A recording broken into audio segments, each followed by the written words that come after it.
ناظرین میں بھی کسی کے مائنڈ میں یہ کویشچن پیدا ہو کہ ہم نے تو آج تک یہی سنا ہے کہ حضرت یوسف علیہ الصلاۃ والسلام اس دنیا میں سب سے زیادہ حسین مرد تھے، تو پھر یہ دونوں باتیں تو آپس میں ایک دوسرے سے کانٹرڈکٹ کر رہی ہیں، تو اس کا آنسر کیا ہے؟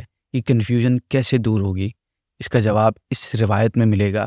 چنانچہ حضرت شاہ ولی اللہ محدث دہلوی رحمۃ اللہ تعالیٰ علیہ فرماتے ہیں کہ میرے والد شاہ عبد الرحیم رحمۃ اللہ تعالیٰ علیہ کو خواب میں نبی کریم صلی اللہ علیہ وسلم کی زیارت نصیب ہوئی، تو انہوں نے عرض کیا رسول اللہ صلی اللہ علیہ وسلم، مصر کی عورتوں نے حضرت یوسف علیہ الصلاۃ والسلام کو دیکھ کر اپنے ہاتھ کاٹ لیے تھے، اور کچھ لوگ انہیں دیکھ کر بے ہوش بھی ہو جاتے تھے، لیکن کیا ریزن ہے کہ آپ کو دیکھ کر ایسی کیفیات طاری نہیں ہوتی؟ اس پر نبی پاک صلی اللہ علیہ وسلم نے فرمایا، میرے اللہ نے غیرت کی وجہ سے میرا حسن و جمال لوگوں سے چھپائے رکھا ہے، ہڈن رکھا ہے۔ اگر وہ جیسا ہے ویسا ظاہر ہو جاتا تو لوگوں پر بے خودی یعنی اپنے آپ سے بے خبر ہونے کی کیفیت طاری ہو جاتی، اس سے کہیں زیادہ بڑھ کر آ جاتی، جو حضرت یوسف علیہ الصلاۃ والسلام کو دیکھ کر ہوا کرتی تھی۔ ہندوستان کے ایک بہت بڑے شاعر، بہت بڑے عاشق رسول امام احمد رضا خان نے اس سے متعلق بڑا بہترین شعر ارشاد فرمایا۔ کہتے ہیں کہ حسن یوسف پہ کٹی مصر میں انگشت زنا، سر کٹاتے ہیں تیرے نام پہ مردان عرب۔ یعنی مصر کی عورتوں نے جب حسن یوسف کو دیکھا تو اس میں اتنا گم ہو گئیں، اتنا دیور ان دا آ آف اٹ، کہ اس میں مدہوش ہو کر انہوں نے اپنی انگلیاں کاٹ دیں۔ اور اے میرے آقا، آپ کے حسن و جمال کا عالم کیا ہوگا کہ صرف آپ کا نام اس میں گرامی ہی ایسا ہے کہ عرب کے جوان آپ کے نام پر اپنے سر کٹا رہے ہیں اور تا قیامت تک کٹاتے رہیں گے، یعنی آپ پر جانیں قربان کرتے رہیں گے۔ ناظرین، اس شعر میں غور کرنے والوں کے لیے بڑی گہرائی ہے۔ آپ دیکھیں کہ حضرت یوسف علیہ الصلاۃ والسلام والے واقعے میں حسن ہے، یہاں صرف نام ہے، وہاں مصر ہے، یہاں عرب ہیں جن کے دل اور ارادوں کی مضبوطی مشہور ہے، وہاں عورتیں ہیں جو مرد کے مقابلے میں کمزور تصور ہوتی ہیں، یہاں مرد ہیں جو مضبوط ہوتا ہے، وہ انگلیاں ہیں، یہاں گردنیں ہیں، یہاں جانیں ہیں، وہاں صرف ایک واقعہ ہے، یہاں کنٹینیوٹی ہے کہ آپ قیامت تک آپ کے نام پر جانیں قربان ہوتی رہیں گی۔ یہ کمال ہے حضور صلی اللہ علیہ وسلم کے حسن و جمال کا، ان کی بیوٹی کا۔ حاضرین، علماء کرام فرماتے ہیں کہ حضرت یوسف علیہ الصلاۃ والسلام اور کائنات کے دیگر مخلوقات کا حسن و جمال نبی پاک صلی اللہ علیہ وسلم کے حسن و جمال کے مقابلے میں صرف ایک جز یعنی ٹائنی پارٹیکل کی حیثیت رکھتا ہے۔ اگر اللہ پاک نے اپنے حبیب حضرت محمد صلی اللہ علیہ وسلم کے حسن کو ہیبت اور وقار کے پردوں سے نہ ڈھانپا ہوتا، ہائیڈ نہ کیا ہوتا، اور کفار اور مشرکین کو آپ کے دیدار سے اندھا نہ کیا گیا ہوتا، تو کوئی شخص آپ کی طرف ان دنیاوی آنکھوں سے نہ دیکھ سکتا۔ ویورز، ہمیں یہ بات معلوم ہونی چاہیے، پتہ ہونی چاہیے کہ نبی پاک صلی اللہ علیہ وسلم کو اللہ پاک نے جس طرح سیرت میں تمام لوگوں سے افضل اور اعلیٰ اور سب سے بہتر انسان بنایا ہے، اسی طرح آپ کے حسن صورت کو بھی بے مثل بے مثال پیدا فرمایا ہے۔ نبی کریم کے صحابی اور بہت پیارے شاعر حضرت حسان بن ثابت رضی اللہ تعالیٰ عنہ نے اپنے قصیدہ حمزیہ میں آپ کے حسن و جمال کو اس شان کے ساتھ بیان فرمایا کہ وَأَحْسَنُ مِنْكَ لَمْ تَرَ قَطُّ عَيْنِي وَأَجْمَلُ مِنْكَ لَمْ تَلِدِ النِّسَاء۔ یعنی یا رسول اللہ صلی اللہ علیہ وسلم، آپ سے زیادہ حسن و جمال والا میری آنکھ نے کبھی دیکھا ہی نہیں ہے، اور آپ سے زیادہ کمال والا کسی عورت نے جنا ہی نہیں ہے۔ خلقت مبرأ من کل عیب کأنک قد خلقت کما تشاء۔ یا رسول اللہ صلی اللہ علیہ وسلم، آپ ہر عیب و نقصان سے پاک پیدا کیے گئے ہیں، گویا آپ ایسے پیدا کیے گئے ہیں جیسے پیدا ہونا چاہتے تھے۔ قصیدہ بردہ شریف میں حضرت علامہ بوصیری رحمۃ اللہ تعالیٰ علیہ فرماتے ہیں، نبی پاک صلی اللہ علیہ وسلم اپنی خوبیوں میں ایسے یکتا یعنی اکیلے ہیں کہ اس معاملے میں ان کا کوئی شریک نہیں ہے، کیونکہ ان میں جو حسن کا جوہر کور ہے وہ قابل تقسیم ہی نہیں ہے، یعنی it can not be distributed, یعنی he is individual. Any way ناظرین، تمام امت کا ایمان ہے کہ پرپورشن آف آرگنز اور حسن و جمال میں آپ صلی اللہ علیہ وسلم بے مثل و بے مثال ہیں۔ چنانچہ علماء کرام اور سیرہ رائٹرز نے آپ صلی اللہ علیہ وسلم کے جسم مبارک کے ہر حصے، ہر باڈی پارٹ کی حسن و جمال کو الگ الگ طریقے سے الگ الگ انداز میں بیان کیا ہے۔ آج کی ایپیسوڈ میں ہم نبی پاک صلی اللہ علیہ وسلم کے بال مبارک، جس کو منہ مبارک، آپ کی پیاری پیاری زلفوں کے حسن و جمال کے بارے میں سنیں گے۔ ناظرین، حضرت انس رضی اللہ تعالیٰ عنہ فرماتے ہیں کہ رسول اللہ صلی اللہ علیہ وسلم کے بال مبارک نہ بالکل کرلی تھے، نہ بالکل سیدھے یعنی اسٹریٹ تھے، بلکہ ان دونوں کے درمیان بالکل بیلنس تھے۔ مختلف روایات میں آتا ہے کہ آپ صلی اللہ علیہ وسلم کے بال پہلے کانوں کی لو تک ہوتے تھے، بڑھ کر کانوں کے نیچے ہو جاتے تھے اور کبھی کبھی کندھے تک پہنچ جاتے تھے۔ حضرت علی رضی اللہ تعالیٰ عنہ فرماتے ہیں کہ آقا کریم صلی اللہ علیہ وسلم کے بال نہایت حسین اور خوبصورت تھے۔ بالوں کے کلر کے حوالے سے بھی روایات سے ہمیں معلوم ہوتا ہے کہ آپ کے بال مبارک کا رنگ ڈیپ بلیک تھا۔ حضرت ابو طفیل رضی اللہ تعالیٰ عنہ فرماتے ہیں کہ میں نبی پاک صلی اللہ علیہ وسلم کے چہرے کی حسین سفید رنگت اور آپ کی زلفوں کی گہری سیاہی یعنی ڈیپ بلیکنس کو کبھی نہیں بھول سکتا۔ حضرت برا بن حازب رضی اللہ تعالیٰ عنہ نبی پاک صلی اللہ علیہ وسلم کے مبارک بالوں کا ذکر ان پیارے الفاظ میں کرتے ہیں کہ میں نے کوئی زلفوں والا سرخ جبے میں اپنے آقا صلی اللہ علیہ وسلم سے زیادہ حسین و جمیل نہیں دیکھا۔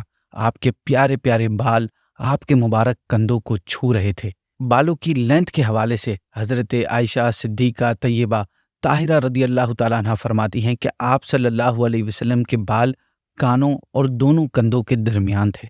حضرت انس رضی اللہ تعالیٰ عنہ فرماتے ہیں کہ حضور اکرم صلی اللہ علیہ وسلم کے بال نصف کانوں تک تھے یعنی ہاف ایئر تک تھے۔ ناظرین، ان احادیث مبارکہ سے نبی پاک صلی اللہ علیہ وسلم کے بال مبارک کی دو لینتھس پتہ چلتی ہیں۔ ایک ابتدائی یعنی کان کا نصف یعنی کان کی لو تک بال ہوتے تھے، دوسری انتہائی کے بال کندھوں کو چھونے لگتے تھے یعنی نیچے تک آ جاتے تھے۔ پلس حجۃ الوداع کے موقع پر پیارے آقا صلی اللہ علیہ وسلم کا بال منڈوا دینا بھی ثابت ہے، حلق کروانا بھی۔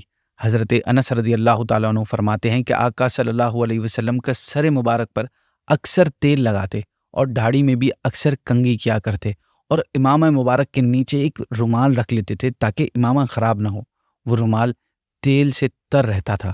امام احمد رضا خان نے پیارے آقا کی اس ادا کو بڑے خوبصورت انداز میں ڈپک کیا ہے شعر میں کہ تیل کی بوندیں ٹپکتی نہیں بالوں سے رضا، صبح عارض پہ لٹاتے ہیں ستارے گیسو۔ آپ فرماتے ہیں رضا بغور دیکھو، یہ تیل کی بوندیں نہیں ٹپک رہی، اصل میں رات رخ ودھا پر ستارے نچھاور کر رہی ہے۔ ناظرین، صحابہ کرام اس کوشش میں لگے رہتے تھے کہ کسی طرح آپ صلی اللہ علیہ وسلم کے بال مبارک ان کے پاس آ جائیں۔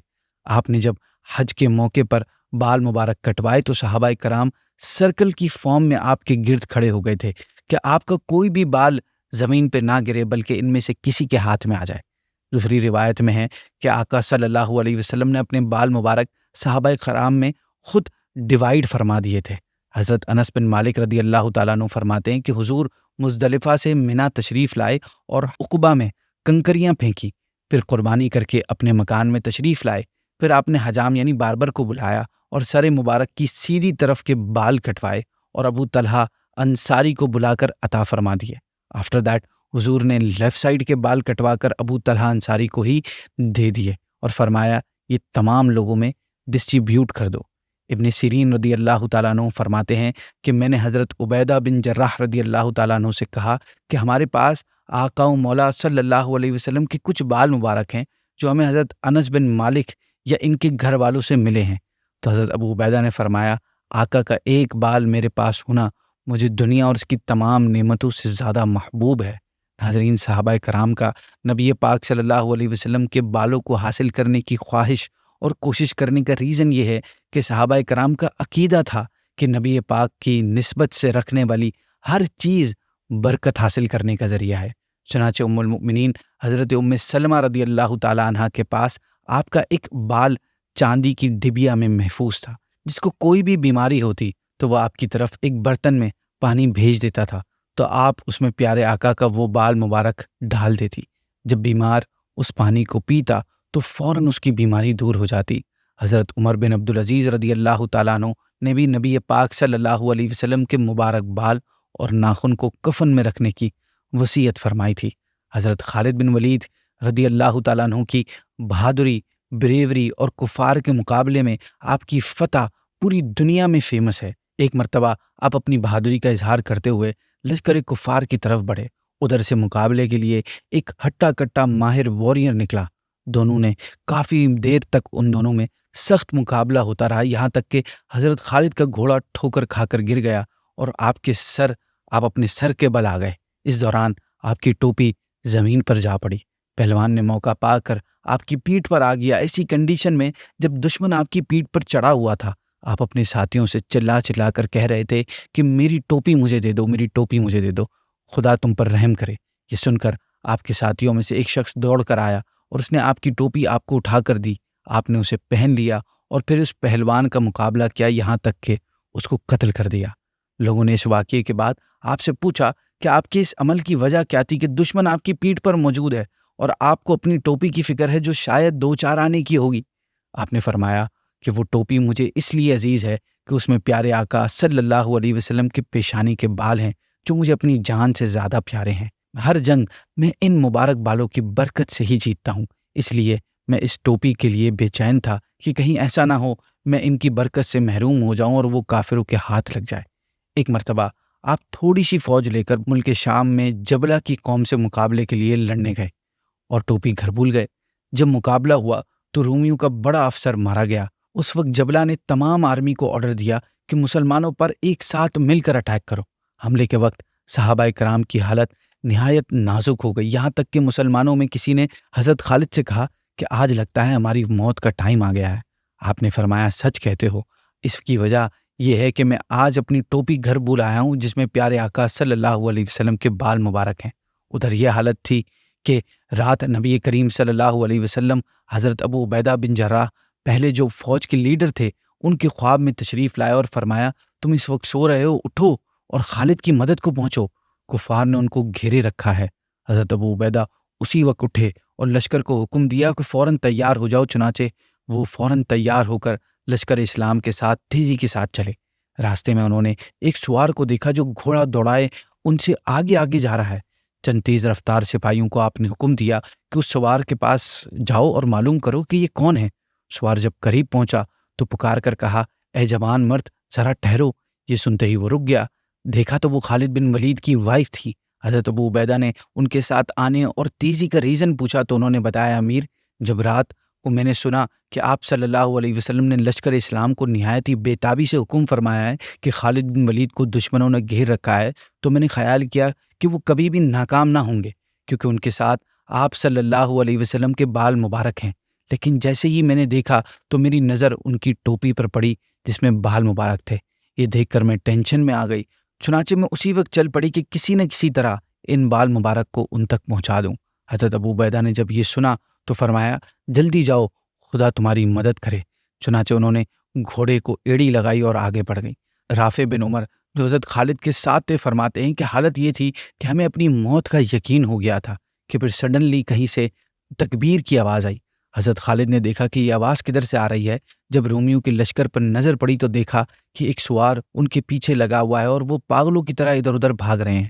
حضرت خالد گھوڑا دوڑا کر اس سوار کے قریب پہنچے اور پوچھا اے جوان تم کون ہو؟ سوار نے جواب دیا میں آپ کی وائف ہوں، آپ کے لیے آپ کی مبارک ٹوپی لائی ہوں جس کی برکت سے آپ اور مسلمان فتح پاتے ہیں۔ آپ نے حضرت خالد کو ٹوپی دی جسے آپ نے پہن لیا۔ ناظرین، راوی قسم کھا کر کہتے ہیں کہ حضرت خالد نے ٹوپی پہن کر جیسے ہی کفار پر اٹیک کیا تو ان کے پاؤں کھڑ گئے اور اہل اسلام کو فتح مل گئی۔ ناظرین، آپ صلی اللہ علیہ وسلم سے نسبت رکھنے والی ہر چیز کا ادب و احترام لازم ہے۔ مولا علی کرم اللہ تعالیٰ وجہہ الکریم فرماتے ہیں میں نے رسول اللہ صلی اللہ علیہ وسلم سے سنا کہ آپ اپنا بال ہاتھ میں لیے ہوئے فرما رہے تھے کہ جس نے میرے ایک بال کی بھی بے ادبی کی اس پر جنت حرام ہے۔ حضرت ابو حفص سمرقند رحمۃ اللہ تعالیٰ علیہ اپنی کتاب میں روایت کرتے ہیں کہ بلخ میں شہر میں ایک تاجر تھا جو بہت مالدار تھا۔ اس کا انتقال ہوا، اس کے 2 بیٹے تھے۔ میراث میں اس کا مال ہاف ڈیوائیڈ ہو گیا۔ اس کے چھوڑے ہوئے سامان میں مال کے علاوہ نبی پاک صلی اللہ علیہ وسلم کے 3 بال مبارک بھی موجود تھے۔ ان 3 میں سے ایک تو دونوں بھائیوں نے لے لیا۔ تیسرے بال پر بڑے بھائی نے کہا کہ اس کو آدھا آدھا کر لیتے ہیں۔ چھوٹے بھائی نے کہا ہرگز نہیں، اللہ کی قسم حضور کے بال کو کاٹا نہیں جا سکتا۔ بڑے بھائی نے کہا کہ پھر تو اس بات پر راضی ہے کہ یہ تینوں بال تو لے لے اور باقی سارا مال مجھے دے دے؟ چھوٹے بھائی نے اس آفر پر خوشی سے راضی ہو گیا اور ایکسیپٹ کر لی۔ چنانچہ بڑے بھائی نے سارا مال لیا اور چھوٹے بھائی نے 3 بال لے لیے۔ چھوٹا بھائی ان تینوں بال مبارک کو ہر وقت اپنی پاکٹ میں رکھتا، بار بار نکالتا، ان کی زیارت کرتا اور آپ پر درود پاک پڑھتا۔ اس واقعے کو بس ابھی کچھ ہی ٹائم گزرا تھا کہ بڑے بھائی کا سارا مال ختم ہو گیا اور چھوٹا بھائی کچھ ہی دنوں میں بہت مالدار ہو گیا۔ جب اس چھوٹے بھائی کی ڈیتھ ہوئی تو اللہ پاک کے کسی نیک بندے نے خواب میں آپ صلی اللہ علیہ وسلم کی زیارت کی، ساتھ میں وہ چھوٹا بھائی بھی موجود تھا۔ آپ صلی اللہ علیہ وسلم نے ارشاد فرمایا، تم میں سے جب کسی کو کوئی حاجت پیش آئے تو اس کی قبر کے پاس بیٹھ جائے اور اللہ پاک سے اپنی حاجت کی دعا مانگے۔ اس کے بعد لوگ خاص طور پر اس کی قبر کی زیارت کے لیے اور وہاں دعا مانگنے جاتے تھے، حتیٰ کہ بات یہاں تک پہنچ گئی کہ ہر سوار جو اس کی قبر کے پاس سے گزرتا تھا وہ رسپیکٹ میں اپنی سواری سے اتر جاتا اور پیدل چلتا تھا۔ ناظرین، آپ نے دیکھا کہ ایک شخص کو اس بال مبارک کی عقیدت اور رسپیکٹ نے کہاں سے کہاں پہنچا دیا، اور اس کے بڑے بھائی کو مال کی محبت کی نحوست سے کیا ملا۔ گویا اس پر یہ شعر فٹ آتا ہے کہ نہ خدا ہی ملا نہ وصال صنم، نہ ادھر کے رہے نہ ادھر کے رہے۔